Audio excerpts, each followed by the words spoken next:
on the line now. I believe we have somebody. Lou, before you say anything, I just want to do something that so many people have gotten to listen to you do and see what your answer is. Are you ready for some hockey? I am ready. So we have Lou Nolan on the line, the voice of the Flyers for now half a century. Lou, congratulations on that. And what is it like for you to have been part of this organization for so long and be such a part of the fabric of the Flyers? Well, it's kind of astounding to me because, I was just hoping that I would last a year. And, it's sort of become part of my life for sure. I know my wife, Ellen, would definitely say that of the different things that we could have been to and were interrupted by a hockey game.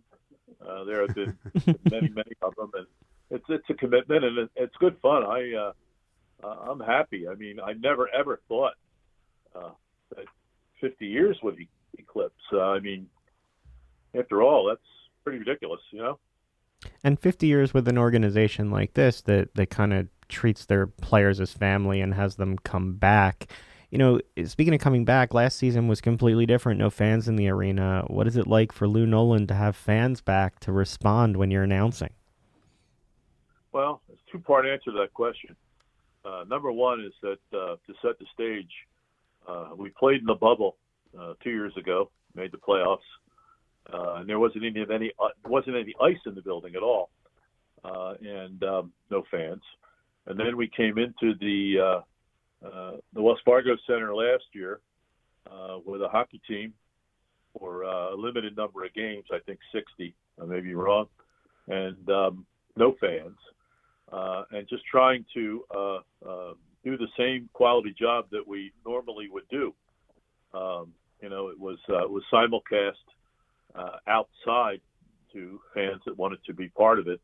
And then I guess near the end, the city of Philadelphia decided that they would ease up and allow somewhere around 3,000 people to come into the building.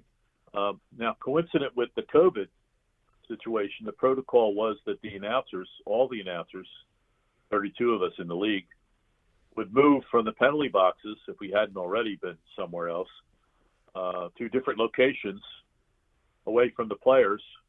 And we did that. I wound up in our press area, and I'm still there. I never went back to the penalty box. I don't know if I will or I won't. Doesn't sound like I'm going to be going back there, which disappoints me, but hey, I understand it. Doesn't change the way I feel about the game, nor the way I feel about presentations that get done, and taking the same thing to the fans, so that hopefully they enjoy it. Well, wait, why don't you just take a cheap shot against a ref and maybe you'll get a 2-minute minor and they'll send you back to the penalty box? That's a good point. Jeff, maybe you're being too nice is the problem, Lou. Jeff's here for his ideas. Well, no, it's too nice. I don't know. But I have been told a couple of times that, when they did that whole thing, when they threw the bracelets that one year and I told the fans, now you've done it, a couple sports writers said I seemed like an impetuous school teacher. And it's true, I probably did, because I don't like when fans disrupt the game like that. That's not right. And, I also had a referee tell me, when we scored a lot of goals, probably a day after a concert where they blew confetti everywhere, every time we scored, they blow the horn, and there'd be 10 pieces of confetti that would come slowly down and reach the ice, at which point the linesman would have to pick them up, because if you're skating and you hit a piece of paper, you're in trouble. You'll stop quickly. So he told me, he came over, Paul Dvorsky, and he said, Louis, if you blow that horn one more time, I'm going to give you a minor. I said, Paul, I don't blow the horn. He said, well, you better make a phone call then. What did you do? I called him and told him not to blow the horn. we didn't need an extra penalty or any penalty for that matter. Did they listen? Oh, yeah. Well, they always listen to what I say. Speaking of when referees are talking to me, they be very quiet so they can hear what's going on. Speaking of blowing the horn, this team is off to a hot start this year. 4-1-1, scoring a lot of goals. A lot of different faces on this team. What are you seeing out there this year? You got a good look? Well, I did, and I have a small look like all the rest of us have gotten. But it seems to me that there's been some moves made by Cliff Fletcher to make things better for pair number one, bringing in a number one defenseman, Ryan Ellis, although he's hurt right now, but he'll be back in. That makes Provorov better and gives us a real solid number one. And, the veterans that have come in, Ruotsalainen, I love that guy. I mean, he is just a crazy man. And he brings a real toughness to the game. And, you get hit in the face with a puck, you go off the ice, and you come back, with your eyebrows stitched and a black eye, but you're back in there. That's hockey player to me. I don't know what that would mean for somebody in another sport, whether they be out for the year, but not a hockey player. But I think that these forwards too. I mean, Cam Atkinson, I think, what's he have, 6 goals in 5 games? Yeah, he's off to a hot start. You got Couturier leading the team with 9 points. Giroux has 4 goals already. Well, they all play together, so the tendency is if somebody's scoring, the other guys are going to be assisting. The way they rush, we're scoring off a rush, and that, for a while that didn't happen very much. We'd score a lot of garbage goals in front and so forth, but it seems like we're scoring off rushes now, which is really good. And the power play, special teams seem to be doing well too, and that's all without Kevin Hayes. So I think the forwards are improved.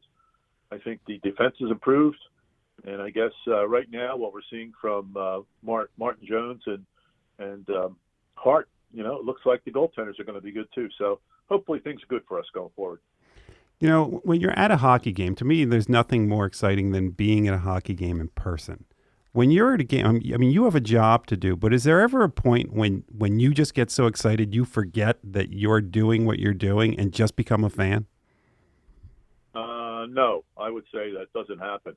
It may have happened early on, once or twice, but I mean, fortunately the mic's off, so I want it to be on. So there have been times when big goals have been scored where I've, let out a quick yeah or something of that nature, but nothing that's on the air, certainly. And, I guess I've seen so many goals now, when you see 50 years worth, crying out loud, it takes a lot to get you excited. They got to be really big goals. And even when I watch the game at home, my wife will tell you that I sit there quiet as a church mouse. We score goals. I don't even move. I mean, it's just I'm focused in and watching. Unless it's a big goal, and I better put my arm up in the air, something of that nature. Is it of all the goals that you have seen in person? I'm guessing you're going to say Stanley Cup, but what other than Stanley Cup goals? What's the one that you most remember, or the one that most excited you? I guess J.J. Daigneault, maybe. Against, maybe it was Quebec. I don't know. There was when we won the series there. He scored a big goal from the point, and some of Dave Poulin's goals that win games in overtime.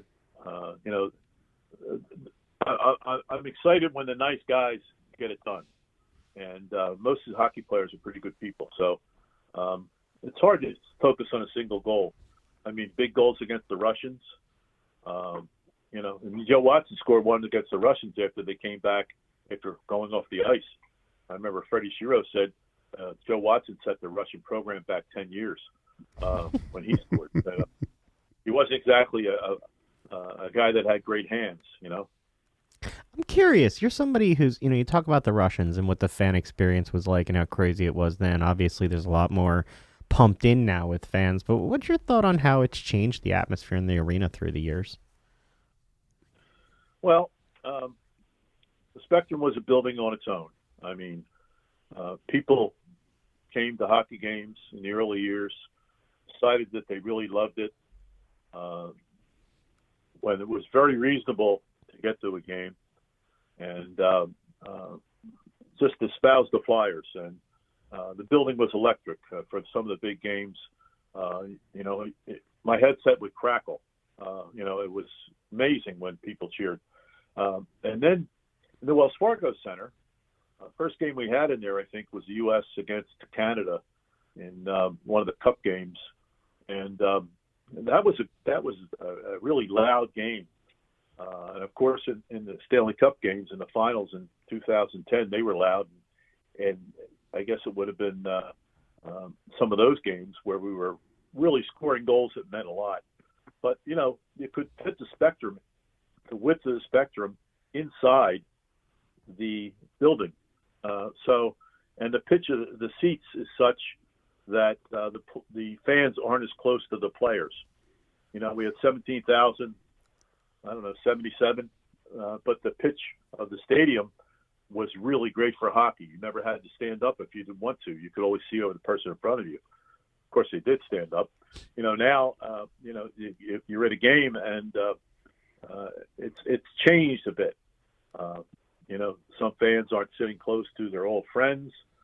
Tickets are a lot more. People are saying, okay, I'll buy my ticket. Maybe I'll go to 20 games because of my schedule now. I've matured. I'm a little different, and I'll sell off 20 or something of that nature. So fans are constantly rotating. Doesn't mean that we don't see the same people once in a while, but it means that it's a lot different.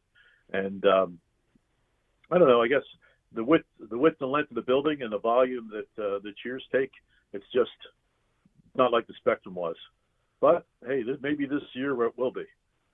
Well, we have coming up on, I think, November 16th at the Wells Fargo Center. The Flyers are inducting Paul Holmgren and Rick Tocchet. How much are you looking forward to that, and what are your best memories of them? Well, I have good memories of both guys. I'm very pleased and honored to be able to do that ceremony. I think I'm going to do it. I haven't heard that I am, but I probably will. And a couple of good guys that I've known for years. I mean, Toc grew up here and scored big goals here. Tough guy, boy. I've seen him in the penalty box a number of times. You guys know that. He was a neighbor for a while. Yeah. By the way, before you finish with that, Lou, I'm detecting a theme. It seems like your best friends are the people that spent the most time in the penalty box. Yeah, it's funny. It happens, isn't it? Yeah. It's back in the days when like guys like Bob Kelly, and I worked with that glass in the early years. He used to be able to say to me, "Hey, Louie, I'm going to put somebody in your lap today." And sure enough, tip that guy laying in my lap. All of our buttons would be pushed by mistake, and the scoreboard would go bananas, and ice officials would be all excited.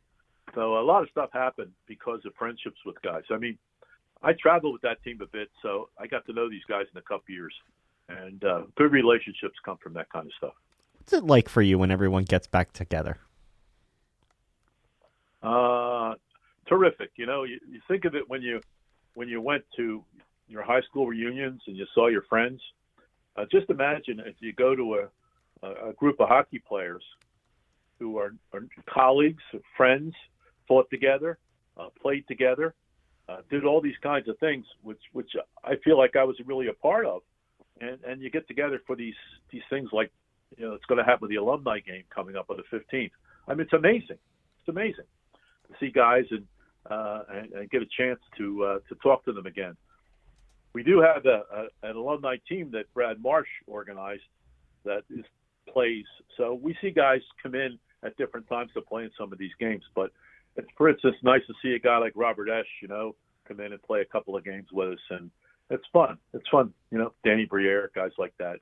So, and of course, Eric and Johnny Leclerc, who certainly I announced a lot of his goals, 53 or 4 years in a row, I think. It's amazing.